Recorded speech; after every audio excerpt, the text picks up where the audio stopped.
Salve, salve, senhoras e senhores, sejam bem-vindos a mais um vídeo no canal Muito Além da Caverna.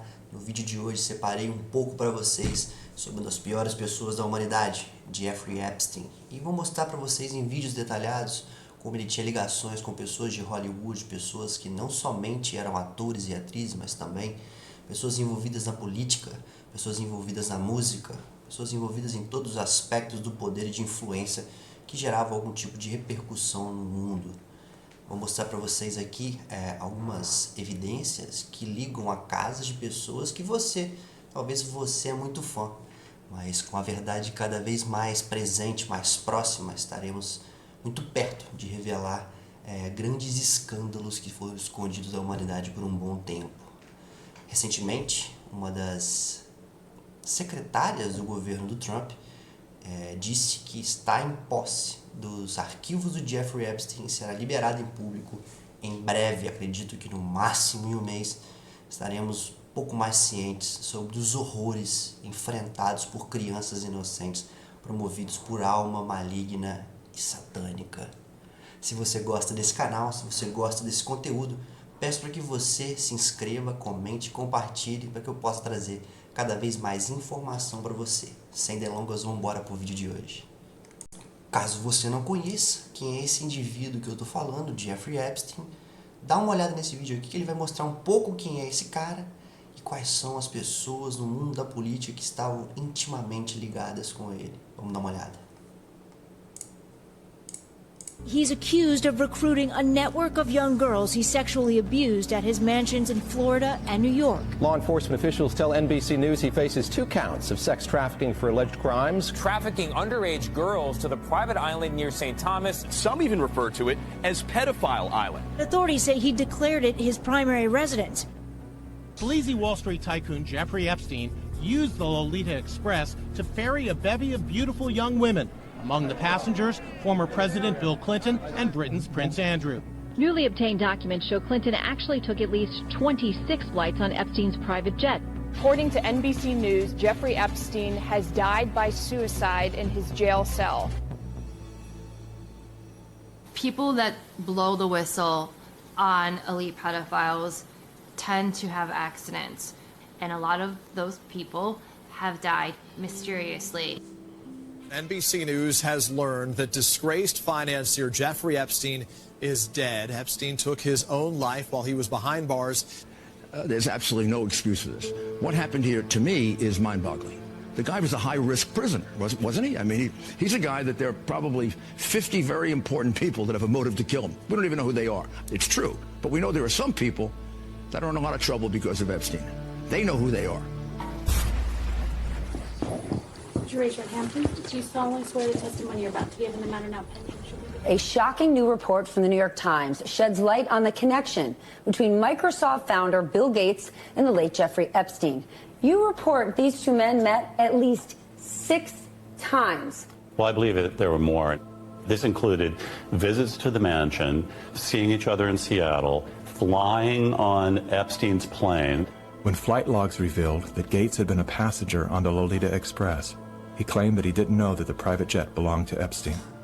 He also denied that he and Mr. Epstein were involved in any business deals. However, an expose by the New York Times revealed that not only did Bill Gates initiate a relationship with Jeffrey Epstein well after he was convicted of sex crimes, but the two were also involved in the process of co-founding a multi-billion-dollar charitable fund. Why would they ever set up a charitable trust benefiting Jeffrey Epstein? That it was all about philanthropy, that Bill Gates just wanted to find new sources of money. Why would one of the richest men in the world choose to partner with the world's most notorious pedophile? His flight logs contain names of some of the biggest, most famous, and most powerful people on the planet. Members of the royal family, Prince Andrew, models like Naomi Campbell, famous actors like Kevin Spacey, Bill Clinton on those flight logs over 25 times. Hillary Clinton, she's also been to the islands. So the bigger question is, how many people that went on his private jet, that went to his private island, that went to his massive ranch in New Mexico were also involved in the rape, torture, and trafficking of children? It hides in plain sight. Epstein was hiding in plain sight. We all knew about him. We all knew what he was doing. But we had no one that was, legal aspect that would go after him. They were afraid of him. For whatever reason, they were afraid of him. And the amazing thing about Cindy McCain is that her husband was a senator. She was on a board with the governor of Texas. She knew about Jeffrey Epstein. She did nothing. And her organization, the role of her organization is supposed to be to stop people like Jeffrey Epstein. They all knew. They did nothing about it. When Ricky Gervais said at the Golden Globes, you're all friends with Jeffrey Epstein, he wasn't lying. So in the end, he obviously didn't kill himself, just like Jeffrey Epstein. Shut up. I know he's your friend, but I don't care. You like to make your own way here in your own plane, didn't you? Right. But... And how many of those elites have been to his island? Repare nos sorrisinhos dos atores, como estão bem constrangidos, mas sempre tentando atuar, né? Para tentar disfarçar. Not only is the mainstream media complicit, I would argue that they're accessories in the crimes against children. She told me everything. She had pictures. She had everything. She was in hiding for 12 years. We convinced her to come out. We convinced her to talk to us. It was unbelievable what we had. Clinton, we had everything. I tried for 3 years to get it on, to no avail, and now it's all coming out, and it's like these new revelations, and I freaking had all of it. O jornalista que tentou colocar isso nas mídias tradicionais para poder revelar para o público, mas não teve como, né? Não teve como. As mídias não estão nem aí para te informar a verdade. Só estão ali para tentar te enganar. I'm so pissed right now. Like, every day I get more and more pissed because I'm just like, oh my God, what we had was unreal. Brad Edwards, the attorney, 3 years ago saying, there will come a day when we will realize Jeffrey Epstein was the most prolific pedophile this country has ever known. And I had it all 3 years ago.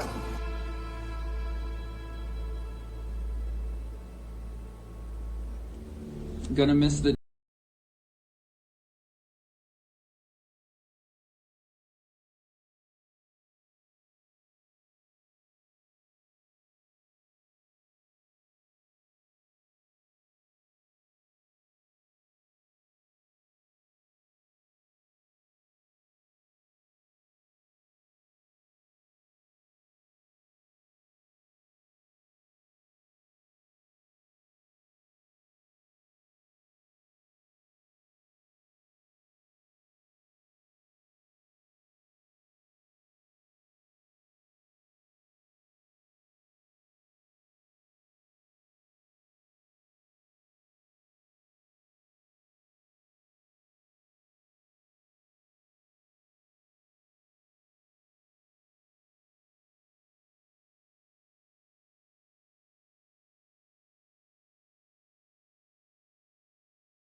Último ali,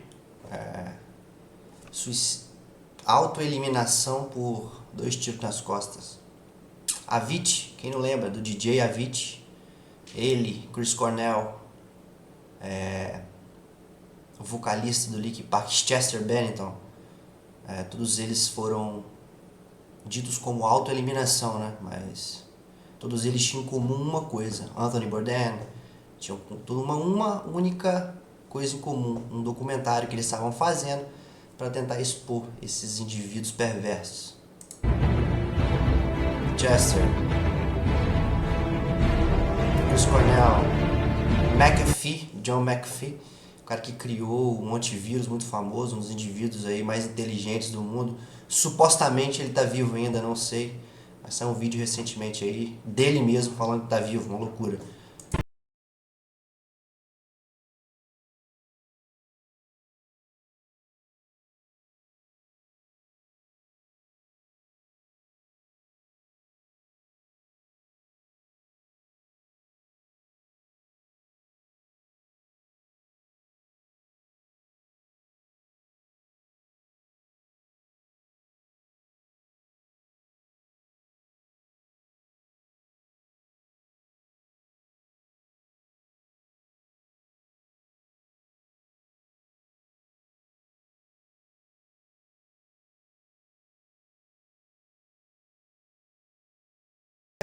é muita perversão, né? Muita coisa escondida por debaixo do pano, e todos aqueles que tentam revelar são misteriosamente auto-eliminados, né? Como se eles estivessem fazendo algo contra si próprio. E quem mandou, quem fez, isento de responsabilidade, isento de culpa, mas isso está prestes a acabar. Quanto mais voz a gente tiver, quanto mais a gente espalhar os absurdos que essas pessoas fizeram, menos a mentira será escondida, menos a mentira vigorará. Nós estaremos enfrentando cada vez mais esses perversos de frente. Bora ver mais um pouquinho de outro vídeo aqui que eu separei para vocês. Umas ligações entre algumas pessoas famosas, as casas dessas pessoas diretamente com a ilha. Vamos dar uma olhada aqui, galera. Even in death, the secrets of Jeffrey Epstein remain tightly guarded. But earlier this year, I spearheaded a wired investigation that uncovered the data of almost 200 mobile phones belonging to visitors to his infamous pedophile island. The data was so precise, we were able to map the paths of these visitors to within centimeters, including their neighborhoods, buildings of origin, and the paths they took to get to the island. These digital trails document the numerous trips of wealthy and influential individuals seemingly undeterred by Epstein's status as a convicted sex offender. Wired's analysis of the data is ongoing, and it raises profound questions about privacy and surveillance. This is Epstein Island's secret data on the grid. This is Little St. James, aka Epstein Island. These red dots on the map represent some of the 11,279 coordinates I obtained. They were left exposed online by a location data broker with ties to the Defense Department called Near Intelligence, now known as Zira. Between 2016 and Epstein's final arrest in 2019, Near collected data on more than 200 cell phones that visited the island. We don't know why they did that or which client or prospective client of Near decided to query the data in this way to produce the maps. But the maps you'll see in this video show where visitors to Epstein Island spent most of their time. Let's take a step back. You might be wondering, where is Epstein Island anyways? Well, it's here. Little St. James is a private island that is part of the U.S. Virgin Islands, an unincorporated territory of the United States in the Caribbean Sea. Epstein purchased Little St. James in 1998 for $7.95 million. It's about 71 acres, the size of 54 football fields. He made the island his primary residence and soon after began welcoming visitors and throwing infamous parties where he was accused of having groomed, sexually assaulted, and trafficked untold numbers of women and girls. The maps of the data collected by Near, and which we at Wired recreated here, indicate the most visited spots on the island. From the main house here with the pool, to the beaches and the large sundial, it's all on display, including the enigmatic Hilltop Temple site over here, which has been the focal point in speculations about Epstein's mysterious activities on the island. But the tracking of phones wasn't contained to Supostamente, naquela casinha que vocês viram ali, que parece mais uma igrejinha, parece mais um local, que eu diria religioso, supostamente eram feitos rituais em nome daquele Deus lá, daquele Deus mesmo que é o invejoso, o pai da mentira, uns rituais de sacrifício. Imagina, supostamente, hein? Supostamente. Little St. James. Surveillance continued long after the visitors left. The data reveals the locations of visitors 30 minutes before and after arriving on the island, which shows us the exact routes everyone took to get there. Some landed here, at the Cyril E. King Airport on neighboring St. Thomas Island. With its private jet and VIP terminals, it was the go-to hub for Epstein's 200-seater Boeing 727 plane dubbed Lolita Express. We see data points clustered at various area beaches, hotels, and luxury resorts, including the Ritz-Carlton Hotel here. To get to Epstein's Island, many visitors got on a boat at a designated dock at the American Yacht Harbor, a private marina on St. Thomas co-owned by Epstein at the time. From there, we see a flow of movement through Great St. James Island, the larger island just to the north, which Epstein purchased in 2016 for $22 million. He had hoped to develop it, but was met with legal challenges after damaging the island's coral reefs and protected habitats. The data then traces visitors' movements as they are ferried to Epstein's private dock on Little St. James. Epstein also had a helipad on the island and owned at least one helicopter, a Sikorsky S-76, which he used often to transport himself, guests, and victims from the airport or elsewhere, according to legal documents and testimony. It's worth noting that the data reveals a regular flow of traffic to and from Little St. James between 2016 and 2019. A lot of people were visiting the island even after Epstein had pleaded guilty in 2008 and served jail time for procuring a minor for prostitution. If we keep following the data trail and we widen our view, we'll see that the tracking of visitors continues once they have left the island and presumably gone back home. The near intelligence data we uncovered pinpoints 166 locations throughout the United States in 80 cities across 26 states. Topping the list were Florida, Massachusetts, Texas, Michigan, and New York. The data points are labeled as common evening locations or common daytime locations, typically their homes or work. Many of the visitors were likely wealthy, as indicated by coordinates pointing to gated communities in Michigan, as well as homes in Martha's Vineyard and Nantucket in Massachusetts. We even have data points from a downtown Miami nightclub, and also the sidewalk across the street from Trump Tower in New York City. Before we jump to conclusions, some sources have highlighted interactions between Donald Trump and Jeffrey Epstein at social events. But after Epstein's 2008 conviction, there are no verified reports of Trump maintaining a relationship with a convicted pedophile. Take a look at this point over here in New Mexico. This is a property that was owned by Epstein, a secluded 8,000-acre ranch. Another property of Epstein's is seen over here on El Brio Way in Palm Beach, Florida. This waterfront mansion was sold, demolished, and is now being rebuilt. But it was where prosecutors claimed Epstein trafficked numerous underage girls with the intention of molesting and abusing them. But we don't just see the coordinates of wealthy homes amongst the data. The median household income of Palm Beach is more than twice that of nearby communities where we also see data points. Some of these points could represent victims or employees who worked on the island, which is why we're careful about revealing names and continue to carefully analyze the data. If we zoom out more, we notice something strange. There are no data points anywhere in Europe. Does this mean it was strictly Americans visiting Jeffrey Epstein on his island? No. We do see data points from the cache identifying origin cities in Australia, the Cayman Islands, and way over here in Kyiv in Ukraine. We know that Epstein himself had a place in Paris. And we know from victim testimony and flight logs that his associate, Jean-Luc Brunel, owner of a modeling agency in Paris, did visit the island. So why don't we see these data points? One possibility could be Europe's extensive privacy laws. Considered the strongest privacy and security law in the world, the General Data Protection Regulation, GDPR, gives Europeans robust rights to their personal data, even outside of Europe. Under comparatively lax US privacy laws, Near Intelligence was able to source its location data for this precision surveillance. To explain how this data might have been collected in the first place, we need to talk about the world of digital advertising and data brokers. The reason you get a targeted ad displayed on an app or a website is because apps on your phone have been transmitting information about you to ad exchanges and real-time bidding platforms. That information often includes your location data. Data brokers like Near Intelligence extract, repackage, analyze, and sell the data from these ad platforms. In fact, according to internal company documents from 2019, Near Intelligence, which has roots in Singapore and Bengaluru, India, claimed to have information on around 1.6 billion people in 44 countries. They offer a platform for searching that allows their clients to query their vast data set. By drawing a box around a specific area like Little St. James, Near then provides insights about the devices it observed within the selected area. We don't know who or why someone searched Epstein Island, but the reports and maps they created were sitting unprotected and totally searchable as publicly accessible code. And that's where we found them. And those aren't the only Near Intelligence data sets that we found.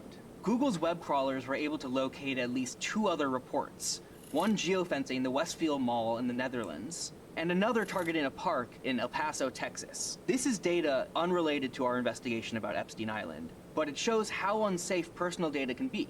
In some cases, it's just a Google search away. So pro tip, if you don't want your personal data swimming around in the murky waters of programmatic advertising, make sure you limit ad tracking on your phone, disable location services and third-party cookies, and use an ad blocker. So what happened to the island after Epstein reportedly committed suicide in a Manhattan federal jail while awaiting trial for sex trafficking? Well, in May of 2023, billionaire investor Stephen Dieckhoff purchased both Little St. James and Great St. James for $60 million. He's currently building a luxury resort on Little St. James that he says could open as early as 2025. Also, Ghislaine Maxwell, former British socialite and Epstein accomplice, was convicted in 2021 on 5 counts, including sex trafficking of minors by force. Maxwell was arrested in Bradford, New Hampshire, tracked to $1 million home by federal agents using location data pulled from her cell phone. I'm Dhruv Mehrotra. The Wired investigation into the secret data of Epstein's Island continues. Bom, galera, como vocês puderam ver aí, é complicado, né? É um indivíduo aí que fez muita maldade, muita gente queria ele morto. E, supostamente ele se auto-eliminou na cadeia. O que eu não acredito, obviamente eu não acredito, assim como eu não acredito que as outras pessoas estavam envolvidas em expor ele também acabaram se auto-eliminando. Infelizmente existe, como eu disse em vários vídeos para vocês, um estado oculto que faz o que quer e o que não quer, sem a menor responsabilidade das coisas, não tem repercussão, não tem consequência. E é estranho que na maioria das coisas que eles gostam de fazer é corromper as mais puras e inocentes almas. Gostam de fazer maldade com criança, não gostam de fazer só maldade, né? Não gostam de produzir coisas positivas para o mundo. Parece que são indivíduos que são ligados a uma entidade maligna que tem prazer e satisfação em corromper a humanidade o máximo possível. Então é isso, galera. Espero que vocês tenham gostado do vídeo de hoje. Um vídeo informativo mostrando um pouco mais sobre esses indivíduos perversos.